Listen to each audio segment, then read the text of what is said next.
भगवते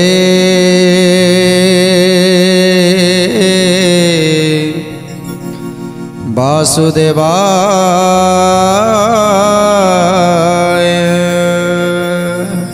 द्वारका नगरी रे जेमिति शोकर छाई खेली जाइछि, समस्त आखिरे लुह, आउ समस्ते प्रलय समय जेमिति हल्ला होली करी चित्कार करती, आज सेमिति समस्ते खाली कृष्ण कृष्ण कृष्ण कही आज समस्ते मुंड पिटी कांदुचंती। आउ कहार भी अवस्था नहीं, ना खाइबा अच्छी ना पीवा अच्छी ना कौटी का घरे रोषे होउछि। समस्ते केवल गोटे जगार बसी गोटे परिवार समस्ते गोटे जगार बसी खाली कृष्ण कृष्ण कृष्ण कृष्ण कृष्ण कही समस्ते आखिरु लोतक गड़ौंट। जो परिवार को गले समस्ते दुआरे बसी समस्ते मुंडरे हाथ दे भो भो रंडी छाड़ुंट। तेणु आज यही परिस्थिति घटी जाइछि द्वारका नगरी रे। तेणु ए कथा आज परीक्षित पचारुंट, ये समस्त द्वारकावासी केमिति विश्वास करिगले जे प्रभु चलीगले बोली। समस्ते जानिछंती प्रभु होउछंती निरंजन निराकार, तांकर जन्म नाही कि तांकर मृत्यु नाही, से होउछंती अजरा अमर। से पुणी मरी पारिबे केमिति? आज जम इंद्र ये जो देवगण माने अछंती एमाने तो सब प्रभुंकर निर्देश रे बंधा, से माने केमिति प्रभु को नहीं जाई पारिबे? जो माने प्रभुंकर निर्देश रे बंधा होइछंती से माने केमिति नहीं पारिबे? तेणु आज परीक्षित पचारुचंती सुकमुनि को, सुकमुनि बोइले ओ सुननुर्पमणि सबुरी मनरे प्रते अक्रूरर बाणी। गोविंद माधव कृष्ण श्रीमधुसूदन, गोविंद माधव कृष्ण श्रीमधुसूदन। जेउ जगन्नाथ कल पड़ा काम निधि, अजीब जीवे जार साध्य होई सिद्धि। गोविंद माधव कृष्ण श्रीमधुसूदन, गोविंद माधव कृष्ण श्रीमधुसूदन। जन्म मृत्यु विवर्जित रूपरेख नाही, प्राणे मोक्ष निमंते जे छंती देह बही। गोविंद माधव कृष्ण श्रीमधुसूदन, गोविंद माधव कृष्ण श्रीमधुसूदन। जम मृत्यु परे जम, धर्म परे धर्म, से सीना भी आई चंती शुभाशुभ कर्म। से सीना भी आई छंती शुभाशुभ कर्म, से सीना भी आई छंती शुभाशुभ कर्म। तेणु आज परीक्षित पचारुंट, हे सुकमुनि, जहाँकर जन्म नाही कि मृत्यु नाही, आज जम पाखुरु आरंभ करी दिगपाल गण नवग्रह ये सारा संसार रे समस्ते प्रभुंकर निर्देश रे कर्म करू चलुछंती। ये सूर्य आतजात होउछंती प्रभुंकर नियम रे, ये चंद्र आतजात होउछि प्रभुंकर नियम रे, धरा पृष्ठ रे आज शस्य श्यामला पूर्ण होउछि प्रभुंक दया रे। जे समस्त जीव को मोक्ष करे, जे सबु जीव भितर रही थांती, सारा संसार जीवों भितर रही, जे अजर अमर, जाकर जन्म नाही कि मृत्यु नाही। तेणु तेणु एमाने बुझी पारिलेनी केमिति, ए द्वारकापुरवासी बुझी पारुनांती केमिति जे जे धर्म संस्थापन पाई जन्म नेइछि से मरिबो बा केमिति। तेणु आज समस्ते मायारे मोह हो जाइछन्ति अंध हो जाइछन्ति समस्ते सकल राजरे जण इले चार गण बोइले कनास गले देवनारायण बोइले कनास गले देवनारायण बोइले कनास गले देवनारायण सक्राजित अर्थे नाश गले देव हरि ए सनक शबद जे शुभे तिनि पुरी ए सनक शबद जे शुभे तिनि पुरी ए सनक शबद जे शुभे तिनि पुरी। आज समस्ते कांदुछंती आउ समस्ते विचार करुछंती आज एते केते केते बड़ घटना घटिछि हेले आम कन्हैर किछि भी हेइनी आम कृष्णर किछि भी हेइ नथिला जे स्वर्गपुर जाई गुरुंकर 6 पुत्र को जियाई आनिथिला बंचैकरी आनिथिले गुरुंकर 5 पुत्र देवकींकर 16 पुत्र एमानकु जे बंचैकी आनिछंती जमपुररु सी केमिति मृत्युवरण करि परिबे। आज आम विश्वास एइथिपाई करूछु जे प्रभु आउ ए दुनिया रे नाहांती कारण जेतेबेले आमे प्रभु को भल पाउथिले प्रभु जेतेबेले हमर उपकार करुथिले सेतेबेले आमे प्रभु को भल पाउथिले आउ सामान्य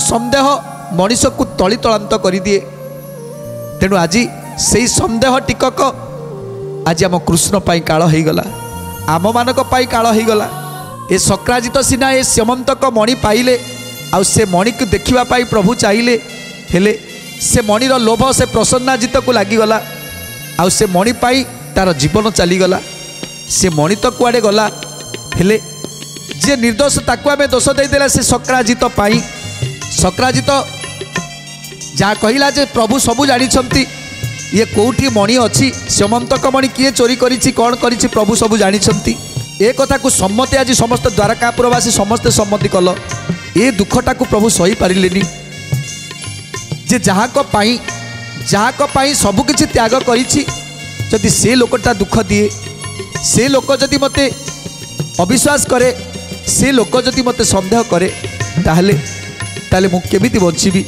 सेइथिपाई आज निज जीवन को तुच्छ करी से श्यमंतक मणि अनुसंधान चली जाइतिले आउ श्यमंतक मणि खोजी खोजी शेष प्रभु निजे भी चलीगले तेणु ये सबू केवल सक्राजित पाई हेइछि ता छड़ा आउ कहार को आमे दोष दे पारिबुनी तेणु जेतेबेले सक्राजित को नहीं समस्त द्वारकापुर रे आज अशांति लागिगला जे सक्राजित पाई केवल आज आमे कृष्ण को हरैले आज जदि सक्राजित संदेह न करि थांते से संदेहटा को जदि द्वारकावासी किछि न करि थांते ताहले हुए तो आम कृष्ण को आम पाई थांते तेणु एमती अनेक लोक अनेक कथा कहउछंती ए कथा को जेतेबेले सबु राज्य प्रकाश हो गला जे आउ श्रीकृष्ण दुनिया रे नाहांती श्रीकृष्ण चलीगले आज जरासंधर जो 96 सहस्र राजा माने थिले साल्व शिशुपाल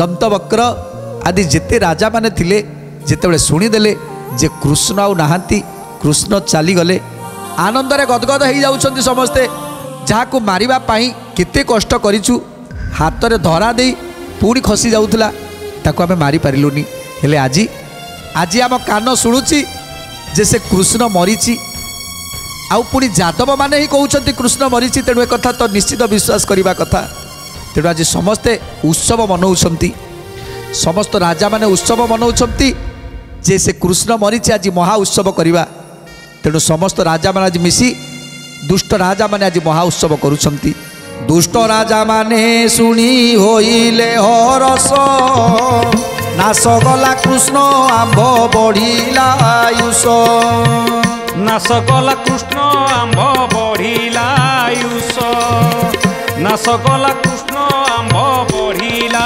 आयुष पाक्रमही बढ़िला जे बढ़िला साहस एकांगे भोग करिबा एबे स्वर्गवास एकांगे भोग करिबा एबे स्वर्गवास एकांगे भोग करिबा एबे स्वर्गवास साल्व राजा शुणी महानंदे कहे कथा ଜାଣିଲି ଦୁର୍ଲଭ ଅଟେ ଶୁଣା ଯିବା କଥା। ଗୋବିନ୍ଦ ମାଧବ କୃଷ୍ଣ ଶ୍ରୀ ମଧୁସୂଦନ, ଗୋବିନ୍ଦ ମାଧବ କୃଷ୍ଣ ଶ୍ରୀ ମଧୁସୂଦନ। ତେଣୁ ଆଜି ସାଲୁଅ ଶିଶୁପାଳ ଆଦି ସମସ୍ତେ ଭାବୁଛନ୍ତି ଯେ ଯାହା ହଉ ଆମର ଗୋଟେ କଣ୍ଟା ଗଲା। ଏଥର ଆମେ ତିନିପୁର ଜୟ କରିବା ପାଇଁ ଆମକୁ କେହି ବି ଅଟକେଇ ପାରିବେନି। ଆମେମାନେ ତିନିପୁରକୁ ଜୟ କରିବା, ଏକାଙ୍ଗ ନୃପତି ହେବା, ଜରାସନ୍ଧକୁ ଆମେ ଏକାଙ୍ଗ ନୃପତି କରେଇବା। ଏମିତି କେତେ କଥା ଭାବୁଛନ୍ତି। ଏତେ ଦିନ ପରେ ଏମିତି ଏକ ଖୁସି ଖବର ମିଳିଲା ଯାହାକି ମନକୁ ଆନନ୍ଦ କରିଦେଲା। କୃଷ୍ଣ ଏଥର ଚାଲିଗଲା, ଏଥର ଆମ ମନକୁ ଶାନ୍ତି ମିଳିଲା। ତେଣୁ ଯେତେବେଳେ ସମସ୍ତ ଦୁଷ୍ଟ ରାଜାମାନେ କହୁଛନ୍ତି ଯାହା ହଉ ଏତେ ଦିନ ପରେ ଗୋଟେ ଖୁସି ଖବର ମିଳିଲା ଯେ ସେ କୃଷ୍ଣ ଆଉ ଏ ଦୁନିଆରେ ନାହିଁ। ତେଣୁ ଆଉ କେହି ଯାଦବ ମାନେ କହୁଛନ୍ତି ଯେ ଗୁରୁଙ୍କର 5 ପୁତ୍ରକୁ ବଞ୍ଚେଇକି ଆଣିଲା, ଯିଏ ଦେବକୀଙ୍କର 6 ପୁଅକୁ ବଞ୍ଚେଇକି ଆଣିଲା, ସେ କେମିତି ମରିପାରେ? ଯାହାକୁ ସ୍ୱୟଂ ଭଗବାନ ବୋଲି କହୁଛନ୍ତି, ଯେ ସ୍ୱୟଂ ନାରାୟଣ କେମିତି ମରିପାରନ୍ତି? ତେଣୁ ଆଉ କେହି କହୁଛନ୍ତି ମର୍ତ୍ତ୍ୟମଣ୍ଡଳେ ଦେହ ବହି ଦେବତା ହେଲେ ବି ମରଇ। ତେଣୁ ମର୍ତ୍ତ୍ୟରେ ଯିଏ ବି ଜନ୍ମ ନେଉ ସେ ଦେବତା ହୁଅନ୍ତୁ, ଦେବତା ହେଲେ ବି ତାଙ୍କର ମୃତ୍ୟୁ ଅଛି। ତେଣୁ ଯାହାର ଯେତେବେଳେ ଭୋଗାଭୋଗ ସରିଯିବ, ଯାହାର ଯେତେବେଳେ କର୍ମ ସରିଯିବ, ସେତେବେଳେ ତାକୁ ଏ ସଂସାରରୁ ଯିବାକୁ ହେବ। ତେଣୁ ସେ ଭଗବାନ ହେଲେ କ'ଣ ହେଲା? ଯେଉଁ କର୍ମ ସବୁ କରିବା ପାଇଁ ଆସିଥିଲେ ତାଙ୍କର ସବୁ କର୍ମ ସରିଗଲା, ତାପରେ ପ୍ରଭୁ ନିଜେ ଚାହିଁକି ହଜିଗଲେ। ତେଣୁ ଏ କଥା କେହି ଏକଥା ମଧ୍ୟ କହୁଛନ୍ତି, ଯେଣୁ ସେ ଲୀଳାରେ କରେ ଜନ୍ମ ମୃତ୍ୟୁ ଭାବ, ଜନ୍ମ ମୃତ୍ୟୁ ଭାବ, ଜନ୍ମ ମୃତ୍ୟୁ ଭାବ। 14 ଘଡ଼ି ହୋଇଛି ଏ ସମୟ ବେଳ, ଏ ସମୟ ବେଳ, ଏ ସମୟ ବେଳ। ବସୁଦେବ ଆଗେ ମିଳି ଯାଦବେ ସକଳ, ଯାଦବେ ସକଳ, ଯାଦବେ ସକଳ।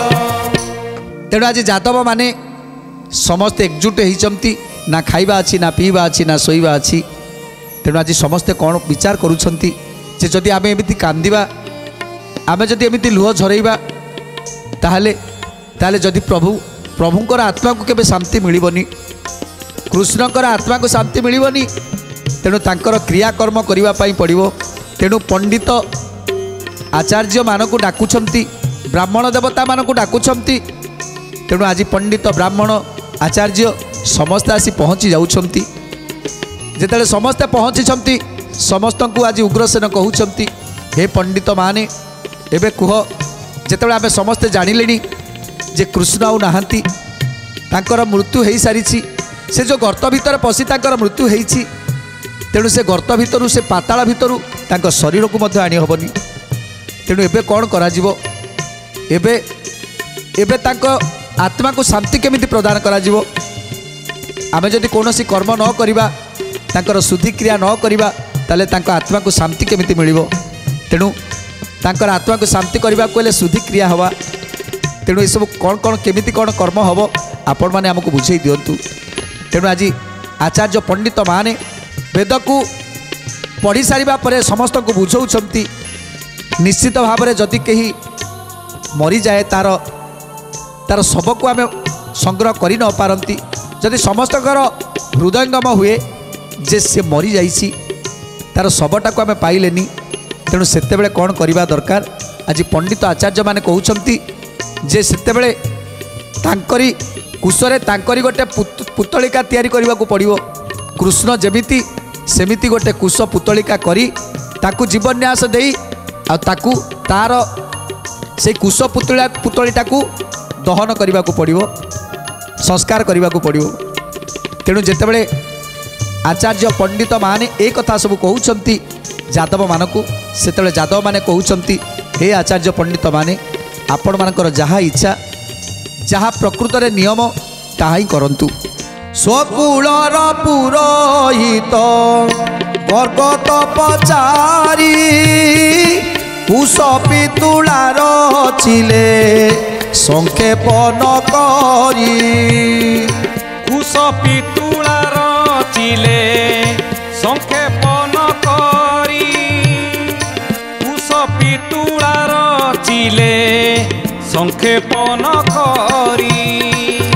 ନଖ ମୁଖ କର ପାଦ नासिका उदर वेदर प्रमाणे प्रेत विधि जे प्रकार वेदर प्रमाणे प्रेत विधि से प्रकार वेदर प्रमाणे प्रेत विधि से प्रकार नारायण मंत्रे जीव न्यास जे कराई गजदंत पलंकरे सुआइले नेई गजदंत पलंकरे सुआइले नेई गजदंत पलंकरे सुआइले नेई। तेणु कृष्णଙ୍କ भरी गोटे कुश पुतलिकाटे तैयारी कले तार आखि नासा नख पाद सबकिछि तैयारी कले तैयारी कर सारिबा परे आज से ही पुतलिका को नहीं प्रभु श्रीकृष्ण शोउथिबा से गजदंत पलंक उपरे ताकू शुआई देले से गजदंत पलंक उपरे शुआई देले ताकू जीवन्यास मंत्र पढ़ी नारायण को मंत्र रे ताकू जीवन्यास कले तेणु आज गजदंतर पलंक रे नहीं शुआई देइछंती कृष्ण को देवांग जिन बसन उपरे गड़ाई गोमती कूलकू सब नेले कबुआई राधे गोविंद जय श्री राधे गोविंद राधे गोविंद जय श्री राधे गोविंद आग पछरे बाजन बाजे अप्रमित उदंड जे 1 लक्ष लक्षे पाट छत्र राधे गोविंद जय श्री राधे गोविंद राधे गोविंद जय श्री राधे गोविंद।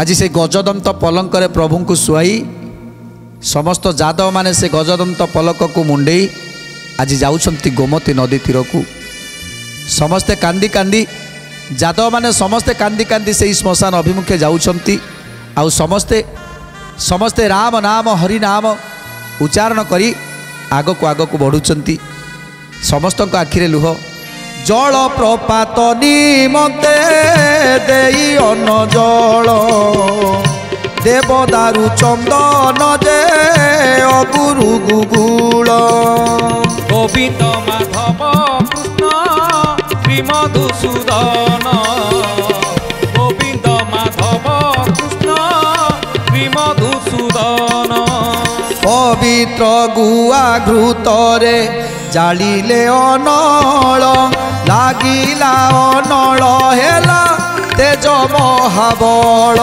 लागिला अनल हेला तेज महाबल लागिला अनल हेला तेज महाबल कूल पुरोहित देश काल जे उचारी नारायण कर सब नल रे भरी नारायणकर सब अनल रे भरी नारायणकर सब अनल रे भरी पारु से बेढ़ी जादव अनेक सईनी प्रद्युमन हस्ते दियाइले मुखाग्नि गोविंद माधव कृष्ण श्री मधुसूदन गोविंद माधव कृष्ण श्री मधुसूदन। आज देश काल वाक्य संकल्प करी आज पुरोहित से कुश पुतलिका को से अग्नि भितर नहीं पकईले आज हुतु हुतु जलीगला से नारायणकर से कुश पुतलिका जहाँ को आज निजे प्रद्युम्नता को मुखाग्नि दौरान निज पिता स्वरूप भावी आज मुखाग्नि दौरान आज नारायणकर से कुश पुतलिका आज दहन होउछि तापर कौन है सुंदर कथा जानिबा परवर्ती अध्याय आज तो समय इशारा देलानी आज बाणी विराम दबा टे प्रभुंकर नाम संकीर्तन करी आज कार्यक्रम समाप्त करिया। जय गोविंदे परमानंदे हरे गोविंदे रामा जय गोविंदे পরমানন্দে জয় গোবিন্দে রামা জয় গোবিন্দে পরমানন্দে ভজ গোবিন্দে রামা জয় গোবিন্দে পরমানন্দে ভজ গোবিন্দে রামা নাগর নটবর মুরলী মনোহর নাগর নটবর মুরলী মনোহর নাগর নটবর মুরলী মনোহর নাগর নটবর মুরলী মনোহর মূরত সুন্দর শ্যামা জয় গোবিন্দে পরমানন্দে ভজ গোবিন্দে রামা জয় গোবিন্দে পরমানন্দে ভজ গোবিন্দে